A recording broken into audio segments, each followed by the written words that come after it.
أنيس منصور في كتابه أعجب الرحلات في التاريخ بيقول: الغرض من السفر أن يخفف الإنسان من عذابه، وأن يلقي بهمومه على الشواطئ الجديدة ويرميها على الوجوه الجديدة. ولكن المشكلة إن في أيامنا دي إن السفر بقى ياخد وقت ومجهود طويلين جدا بس عشان تاخد الفيزا، على عكس زمان لما كان الموضوع سهل وبسيط وكانت الناس بتسافر. وبعدين بعد ما تعدي بكل المشاكل والصعوبات وتاخد الفيزا وتسافر، هوب فجأة تلاقي نفسك بتتصدم بالصدمة الحضارية. والمشكلة ان انت اصلا كنت عامل حساب الصدمة الحضارية دي، انت قعدت تدور وتبص على قنوات يوتيوب وتلف، ويمكن تكون سألت ناس ووصلت لناس ومتابع بدل قناة اليوتيوب 10 لناس موجودين في البلد اللي انت رايحها وبياكلوا في نفس المكان وبيعيشوا في نفس العيشة، ولكن برضه هتاخد الصدمة الأولى في أول زيارة. وده يخلينا نفكر كده ونرجع خطوة لورا، هو أصلا قرار السفر ده كان هو القرار الصحيح بالنسبة لك؟ طب ايه الحاجات اللي موجودة عندك؟ لو هي موجودة فانا انصحك وبشدة ان انت ما تسافرش. تعالوا نتكلم شوية. السلام عليكم ورحمة الله وبركاته، اهلا بيكم في فيديو جديد. ملحوظة مهمة جدا جدا جدا قبل ما نبدأ الفيديو ده ما هو الا وجهة نظر شخصية 100%، تجربة شخصية انا عشتها، تجارب ناس انا قابلتهم، فالموضوع مش معمم على كل الناس ولكنه نقل لتجربة شخصية. اتفقنا بقى او اختلفنا شتمنا بعض في التعليقات، مش مشكلة، بس المهم تبقى عامل في حسابك وانت تتفرج على الفيديو ان هي وجهة نظر شخصية. اول مغالطة مشهورة جدا عن الهجرة او عن السفر عموما ان هو الحل. انا متضايق من مديري اللي قرفني في عيشتي بس لان هو اقدم مني وانا بفهم اكتر منه، لا يبقى انا ايه، اسافر واروح عند الناس اللي بتفهم. رحت اشتغلت في البلد دي فيها نظام الكفيل بيضغط عليا وبيضايقني وبيهددني وواخد جوازي وقال لي انت لو ما عملتش كذا هرجعك بلدك المصري. يبقى الهجرة هي الحل ان انا اسيب البلد دي او خوفك بقى من المستقبل ان احنا مش عارفين هيقعدونا في الشغل ده ولا هيمشونا، وكل يومين يجي يقول لك الناس الوافدين هيمشوا. لا، انا اروح بلد اقعد فيها معزز مكرم واخد اقامة دائمة وابقى جزء من البلد واستمتع في البلد دي واعيش حياة. المغالطة هنا ان انت دايما بتبقى شايف الجزء اللي ناقصك، مش شايف الجزء اللي عندك. انا عايز بس قبل ما تسافر، قبل ما تفكر انك تسيب المكان اللي انت فيه، خصوصا لو كنت مستقر وشغلك مرتاح وحياتك ماشية بصورة رتيبة، يعني حياة روتينية، قبل ما تفكر انك تسافر لازم تقعد كده تمسك ورقة وقلم وتكتب المميزات اللي انت عايش فيها. والله الحمد لله انا عايش في بلد مسلم، او عايش في بلد بيوفر لي البيئة اللي انا عايزها، باخد مرتب كويس او مش كويس. ولازم تكون منطقي جدا في تعريف كلمة كويس دي، لان تاخد مرتب معيشك عيشة كريمة، صح ممكن تكون ما بتحوش بس انت عايش عيشة كريمة. قربك او بعدك عن اهلك او الناس اللي انت بتحبها، ووجود المجتمع اصلا اللي حواليك والصحاب وكل الكلام ده، وكمان لو متجوز وعندك اولاد لازم تكتب المميزات برضو من وجهة نظر مراتك وعيالك. عيالك عندهم اصدقاء بيتكلموا نفس اللغة، بيشاركوهم نفس الدين، عندهم نفس العادات والتقاليد، بس العيال دي مش مؤدبة، العيال دي مش كويسة، بيقولوا كلام وحش. صح، اكتب ده في العيوب واكتب ده في المميزات. وبعدين لما تيجي بقى تقرر انك تسافر بلد، والله انا عايش في مصر وعايز اروح السعوديه، او انا عايش في السعوديه وعايز اروح قطر، او انا عايش في قطر وعايز اروح اوروبا، اكتب كل المميزات والعيوب بس بصوره منطقيه. ما تبقاش السكينه سرقاك وانك تقعد تقول ان هناك احسن وهناك رعايه صحيه احسن وهناك حياه احسن، لان في متغيرات كتيره جدا انت مش واخد بالك منها. فكل اللي انت عايزه انك بس دماغك كده تبقى هاديه ومعاك كوبايه شاي وتقعد تكتب المميزات والعيوب. ولو انت وصلت للمرحله دي وخلاص وقررت انك تمشي، لازم تدور على حد في البلد دي وتقعد تتكلم معاه قبل ما تاخد اي خطوات، وتعرض عليه المميزات والعيوب من وجهه نظرك، وتشوف وجهه نظر تانية وتالتة ورابعه وخامسه، تاخد راي الناس قبل ما تاخد خطوه كبيره زي دي. لان الهجره مش هي الراحه، مش هي الحل الكبسوله اللي انت هتاخدها فحياتك هترتاح ودنيتك هترتاح والدنيا هتظبط والعيال يبقوا كويسين. لا، الفكره بس انك بتغير من بلد لبلد. فملخصا الهجره مش هي الحل موجود عندك جواك، بس مهم ان انت بس يبقى بالك رايق وانت قاعد تفكر. لو انت عايش لوحدك فالنقطه دي مش ليك، ولكن مهم انك تعرفها. اما لو انت متجوز فلازم تتاكد 100% مليون في الميه ان انت والشخص اللي عايش معاك سواء مراتك او جوزك عنده استعداد ان هو يخوض التجربه الجديده دي، لان تجربة الهجرة من اصعب التجارب اللي ناس كتير جدا عاشت. ودايما بتسمع ان الناس سافرت وبعد ما سافروا بكذا سنة انفصلوا وبقى في محاكم، وتبدأ بقى القصص المشهورة تطلع لك ان مش عارف بعد ما وصلوا حصل كذا، بعد ما وصلوا الست قلعت الحجاب وبدأت تعمل مش عارف ايه، بعد ما وصلوا الراجل انحرف وبدأ يروح حتت مش مظبوطة، او مش كل ده، كفايه بس ان هم انفصلوا، كفايه ان الاسره اتدمرت. طب وليه ده حصل؟ اللي انا بشوف في الموضوع ده خصوصا ان هو من البدايه هم بيبقوا مش متفقين، ولكن انت لما بتسافر والبلد بتوفر لك شويه مميزات ما كانتش موجوده عندك، وبتفقد كتير من المميزات اللي انت كنت عايشها، زي السبورت سيستم، نظام الدعم الاجتماعي، العيله اللي انت كنت عايش فيها، الناس، العادات والتقاليد اللي كنت عايش فيهم. انت بتنسلخ من كل الكلام ده وبتبقى عايش كأسرة، أب وأم وعيال لوحدهم بدون أي حاجة حواليهم. ساعتها أنت بتبدأ تاخد بالك من حاجات أنت عمرك ما خدت بالك منها، وبتنسى حاجات أنت كنت مبسوط بيها ومستمتع بيها، بس عمر ما بيجي في بالك الحاجات دي كانت حلوة قد إيه. وده اللي بيؤدي في الآخر لحالات الانفصال والمشاكل اللي بتحصل خصوصا للناس اللي بتهاجر. فقبل ما تسافر لازم انت والشخص اللي انت عايش معاه تكونوا متفقين 1,000,000% على هذا القرار، وتكونوا شايفين مع بعض الصعوبات والمشاكل اللي هتقابلكم ومتفقين عليها، او عندكم حلول مبدئية، او عندكم دماغ مفتوحة انكم تفكروا مع بعض حلول للمشاكل دي. الهدف الاساسي من الهجرة ان انا اهاجر، اخد الجواز، ارجع اعيش في بلاد الخليج واخد فلوس كتير. الكلام ده يمكن كان صح من 10-15 سنة، ولكنه في اللحظة اللي انا بكلمك فيها دي الكلام ده غير صحيح وغير منطقي بالمرة. في ناس كتير حواليا في دوائر مختلفة، كل الناس خلصت وكل الناس نفسها تحقق الموضوع ده، ولكن في مشاكل كتير جدا مخلياهم مش قادرين ياخدوا الخطوة دي. عندك ناس خلاص دقوا جذورهم في الارض واشترى بيت واستقر وولاده دخلوا الجامعة وحد في ثانوية عامة، فالموضوع بالنسبة له بقى مستحيل. حد تاني الشغل بالنسبة له مريح جدا، فهو ضحى بكل ما له علاقة بقى بكل حاجة اتكلمنا عنها قبل كده، وقال لك لا انا مبسوط هنا في الشغل، انا ليه اروح واحد ملوش لازمة يقعد يصدع لي دماغي، انا هنا بقعد مع فلان وفلان وبنقول الكلام الحلو وبنشتغل الشغلانة النظيفة وخلاص. وبعدين كمان خريطة العالم اتغيرت دلوقتي بكل الحروب اللي شغالة وكل المشاكل اللي دايرة وكل التغيرات اللي حصلت في البلاد اللي انت كنت ناوي ترجع لها. بقى الموضوع مش بالبساطة، وبقى الموضوع مش فكرة انك معاك جواز اجنبي هترجع تاخد لك مبلغ ابن لذينه. وبعدين ما تنساش ان انت في الاول والاخر اسمك احمد ومحمود وعمرو ومحمد، مش الرجل الابيض اللي هيشبع عندهم عقدة الخواجة، لا ده انت بس رحت قعدت 5 سنين وخدت جنسية ورجعت. وهنا يحضرني موقف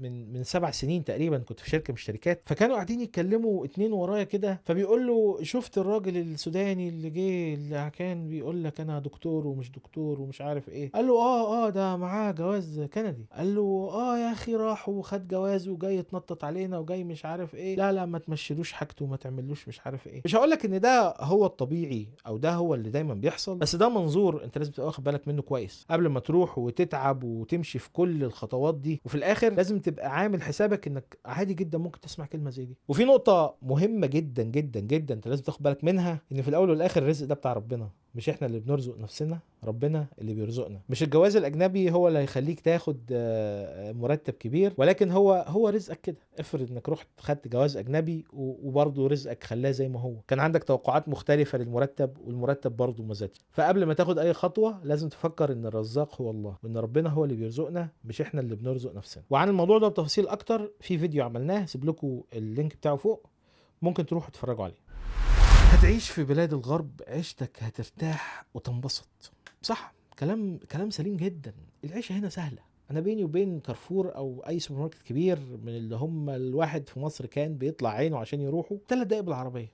بينك وبين اي مشوار 5 دقايق بالعربية. بينك وبين اي مول بيبيع حاجات فيها كمبيوتر او بيبيع اي حاجة من الابرة للصاروخ 5 دقايق بالعربية. الحياة سهلة جدا، سهل جدا تنزل تشتري البيض والعيش، سهل تطلبهم اونلاين ويجولك على البيت، او انت تروح تاخدهم. عشان تجدد رخصة السواقة بتاعتك انت كل محتاجه تدخل على النت تدفع الرسوم والرخصة هتجيلك. عشان تجدد ترخيص العربية كل محتاجه تقعد على النت تملى الطلب، مش طلب، هتملى اسم العربية رقم العربية مش عارف تدفع الفلوس. عشان تجدد الترخيص محتاج انك تجدد الوف اللي هو الوارنت اوف فيتنس بتاع العربية، اللي هو الكشف اللي بيعملوه كل سنة على العربية. بتروح لشركة قطاع خاص تحجز معاها ميعاد في يوم اجازتك، تقعد عنده 10 دقايق يبص كل حاجة تمام، يقول لك تمام، يرفع الوثيقة للحكومة وخلاص انت بالنسبة لك تدفع الرسوم والرخصة تجيلك على البيت. ولكن صح الحياة سهلة وجميلة وكل حاجة قريبة، لكن انت لو بتفكر انك بعد 5 سنين هتاخد الجنسية وترجع فالموضوع شبه مستحيل. ما تقوليش انك هتتعود انك بقالك 5 سنين عايش العيشة دي ولا 7 سنين ولا 10 سنين وبعدين ترجع مصر بقى تروح تجدد رخصة العربية في مصر او في ايا كانت الدولة، ان التجديد مش هيكون بالسهولة والبساطة والحلاوة بتاعة البلد اللي انت عايش فيها. القصد ان اللي ايديه بتنعم ما بيعرفش يوسخ ايديه تاني. فدي نقطة لازم تبقى عامل حسابك عليها لو انت بتفكر انك ترجع. انا عارف ان هي النقطة دي مش سهل مش سهل الناس تفهمها لانك لو ما عشتهاش، بس كل اللي اقول لك عليه ان اللي ايده بتنعم ما بيعرفش يوسخ ايده تاني. فدي حاجة لازم تفكر فيها. ولو انت ما عندكش خطة واضحة وصريحة وقاتلة في ان انت ترجع، لو انت مش قتيل انك ترجع، فانت عمرك ما هترجع. النقطة دي نقطة الصراحة وجعاني قوي. هل عندك استعداد تضحي ب5 أو 7 سنين من عمرك عشان في الآخر تاخد جواز؟ تاخد الورقة دي تدخلك العالم كله، هتروح تاخد جواز أمريكا، بس هتضحي من عمرك ب5 ل7 ل10 سنين مع التغيرات اللي بتحصل كل يوم في نظم الهجرة. طب هقول لكم على حاجة من الحاجات اللي يعني في صديق جميل من الناس اللي بتتابعنا وتواصل معايا وقعدنا نتكلم، وهو ما شاء الله شغال في دولة في الخليج، هو شغال ومراته شغال. كلام كان بادئ ان احنا نطابق كل المواصفات والفيزا طلعت وكل حاجة تمام والدنيا جميلة، في دكتوراه وفي ماجستير وفي شغل كويس وفي خبرة 15 سنة. فانت ده شخص من النوع اللي الدول بتدور عليها، اللي هو بالنسبة له دخل على الموقع ملى الفورمة قالوا له الفيزا اهي. طب ايه الهدف؟ لازم نفكر ونرجع الامور لاصلها. ايه الهدف؟ انت عايز تسافر ليه؟ ولادي كبار وفي سن المراهقه وشغلي مستقر وحياتي سعيده جدا وعايش في بلد من اكثر البلاد استقرارا والمرتب شغال كويس جدا ما شاء الله. طب انت عايز تسافر ليه؟ عايز اسافر عشان اخد جواز تاني. طيب صح،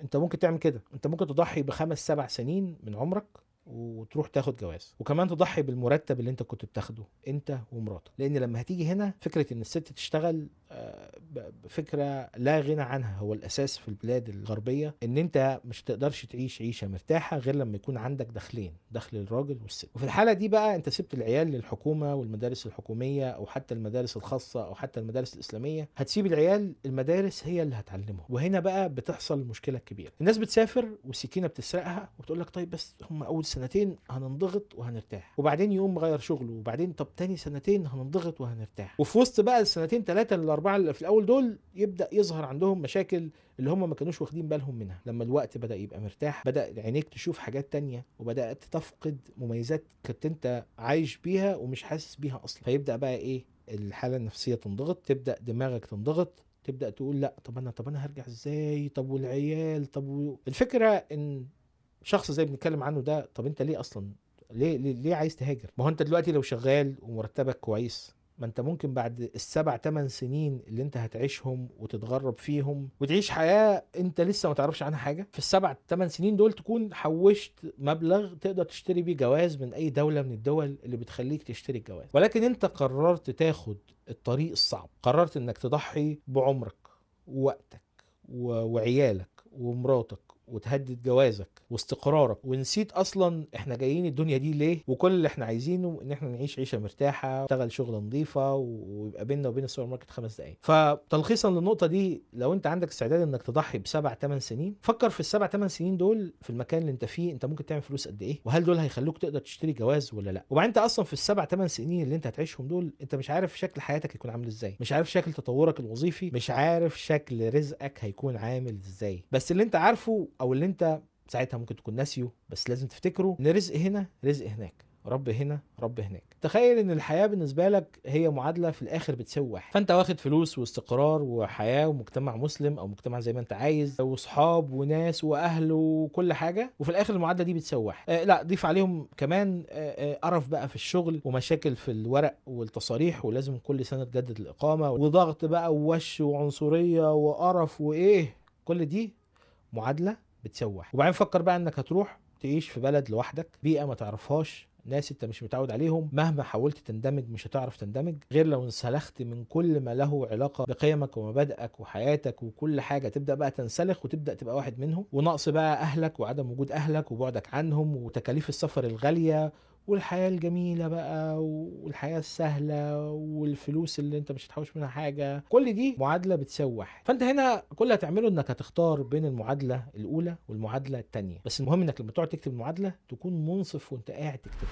وختاما كل الكلام اللي قلته ده هو يعبر عن رأيي الشخصي في هذه الحالة في هذا الوقت من الزمن. جايز كلامي يتغير في المستقبل، جايز كلامي يخليه زي ما هو. عشان كده لازم تاخد وجهة نظري دي وتفكر فيها كويس وترتب ورقك وتاخد قرارك وتبقى عامل حسابك ان انت الوحيد اللي هيتحاسب على الخطوة دي. بس يا سيدي، ده كان فيديو النهاردة. يعني انا شايف ان كل النقط اللي اتكلمنا فيها دي لو انت مش متأكد منها 100% ولو انت مش واثق منها 100%، فانا لا انصحك نهائيا انك تسيب المكان اللي انت فيه الثابت المستقر وتروح لمكان انت لا تعلم عنه شيئا، مهما قريت ومهما اتعلمت ومهما شفت. ولو حابب انك تقعد معايا نقعد ندردش شوية، هسيب لك لينك تحت في صندوق الوصف، تقدر تحجز معايا نص ساعة نقعد نتكلم وندردش اكتر. ولحد ما اشوفكم في الفيديو الجاي ان شاء الله، اشوفكم بخير والسلام عليكم.